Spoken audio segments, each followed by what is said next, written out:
Welcome to week 9, which begins your 3rd month of pregnancy.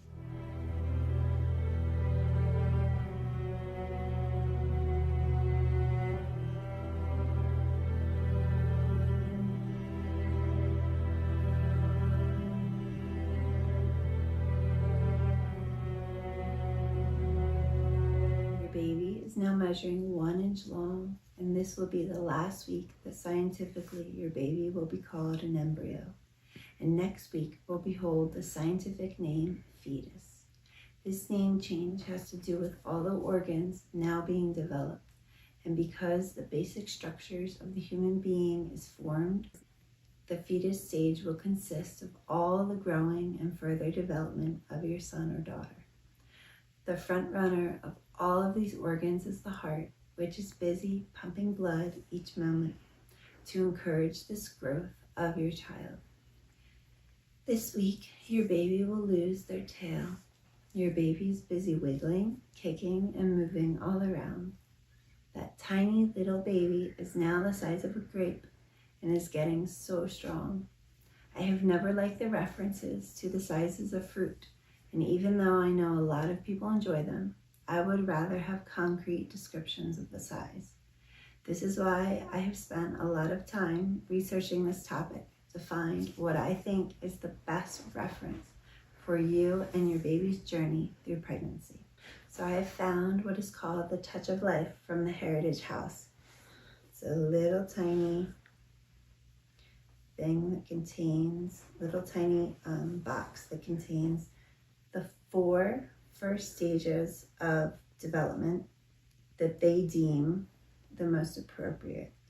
So for our first stage, we have the baby in our current week, which is so tiny but yet so detailed. So it's so detailed that this baby model can fit in the size of your wedding ring. So it is just amazing to think that this tiny child is what is contained somewhere down within your own uterus.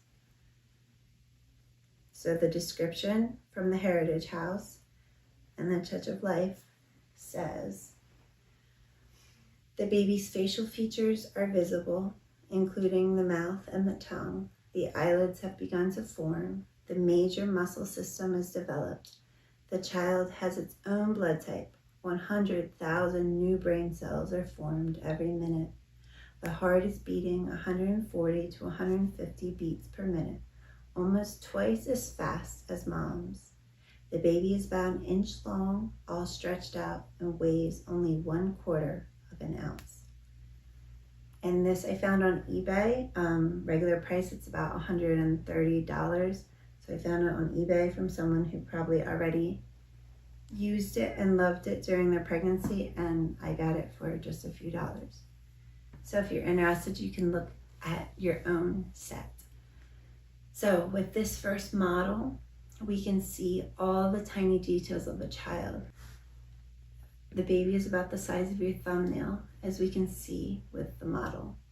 It is such a wonderful thing to hold this tiny child and know that our own child is dwelling at this size within our womb and busy and happily growing. The baby's head is now the same size as their body. The fingers and toes are beginning to grow longer. They will separate now from each other so they can move them individually to get ready to suck that sweet little thumb. Some very flexible babies will even get their toe into their mouth too as they grow. Their eyes are moving closer to the front of the head from the side position that they were during the early weeks in development. Your baby's tongue is developing inside the mouth also. We can now see the baby's joints appearing if we were to get a close-up inside. We would even see the bone development is well underway and will continue throughout this week. The diaphragm of your baby is beginning to develop also, and this will lead to the sweet coos and sounds that your baby will produce in the months following birth. Every major muscle system is developed, and your child has their own unique blood type. One has their own blood type. 100,000 new brain cells are formed every minute, and the heart is beating at 140 to 150 beats per minute, almost twice as fast as your own.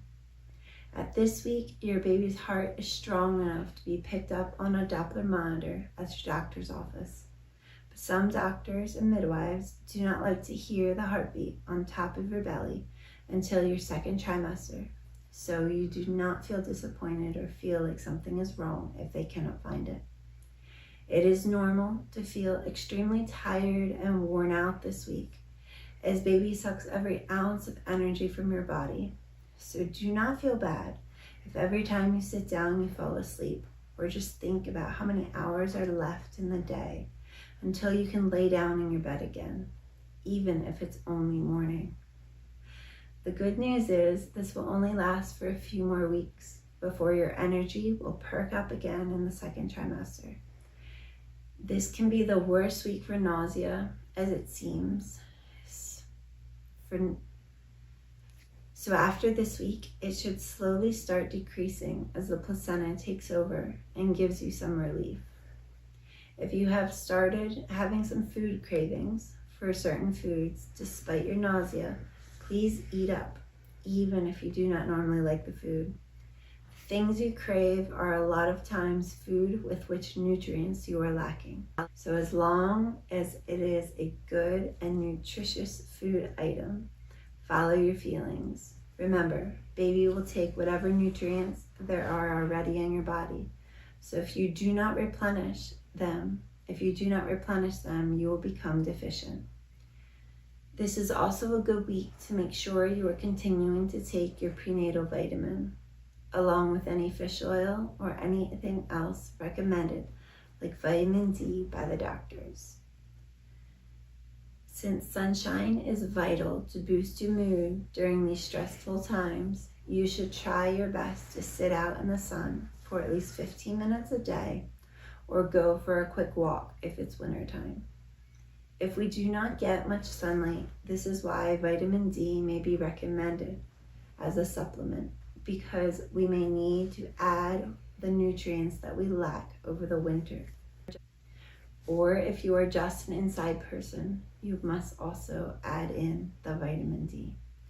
Remember, we were made for the light, not for the darkness.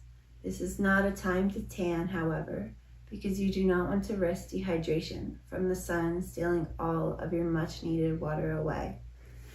As you are sitting in the sun, soaking up God's grace, now may be a great week to start a new devotion, if you do not have one already started.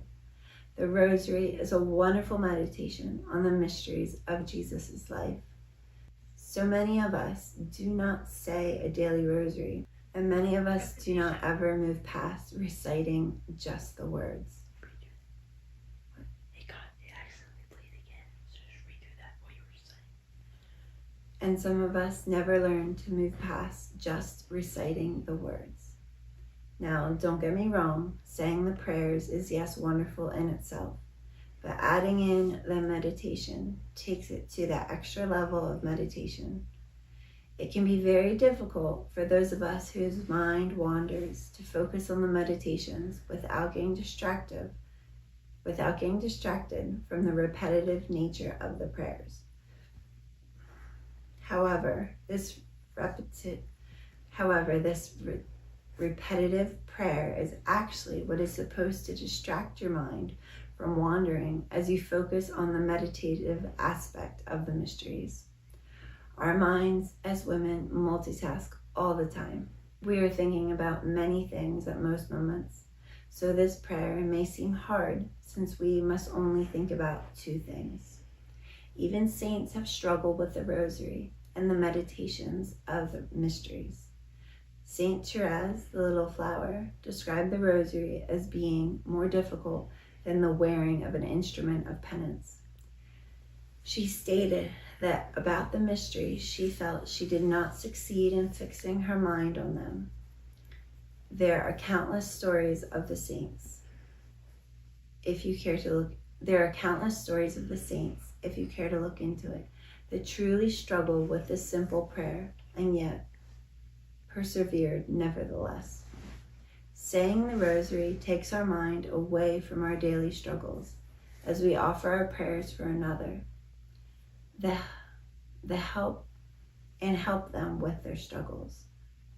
Although we can also meditate purely on the mysteries, the choice is ours and can vary by the day. Now, many of us can struggle with a devotion to Mary, and I can understand this. I have found that many of us think of Mary as being the mother of the grown Jesus, and watching her child suffer as she suffers along with him within his passion. Though that is only one facet of Mary. She was a child herself also. She was a young mother, and she was crowned the Queen of Heaven. She had many stages throughout her life, just like you will have with your own child, or you have had so far within your life. It may be easier to think of Mary in one of these various stages as you attempt to unite yourself to her and her love. She loves us tenderly and even more closely than our own mothers have loved us. It can be quite a hard thing to love deeper than we were loved as children. And yet, in order to be the best mother, we must do whatever we can to break this barrier. The rosary can be a great start of this. One thing I have learned is that the prayer of the rosary does not need to be said all at once. It can be broken up by decade and said 5 times throughout the day, or they can be said 20 times throughout the day. My grandmother would stop to answer the phone or talk to who needed her, and would only go back to her prayers once she was no longer needed. I was always perplexed by this, but one day she explained to me that as mothers and grandmothers, we are often needed and are called upon by many individuals. She said that it is our task, and we must not seclude ourselves to pray from the ones that truly need us, because that is not doing what God has asked. So, if you are being pulled away, just come back and begin again where you left off. If you have the will to say this, or even the nudge from above, or even the nudge to say this, to start this devotion, then just begin. If the first time you only get a few prayers said, then that is better than never starting at all. If your focus gets broken and you end up thinking of the laundry, cooking, how sick you feel, or things you must get done before the day is over, just pull your attention back to the mystery and start where you were, or where you last remember. The devil has his way of distracting us, but the persistence is key. It may take your entire life to overcome these things that pull your mind away from God, and yet the point of our lives is to perfect ourselves for Christ. I wish you well on the remainder of this week as you attempt greatness for your new child.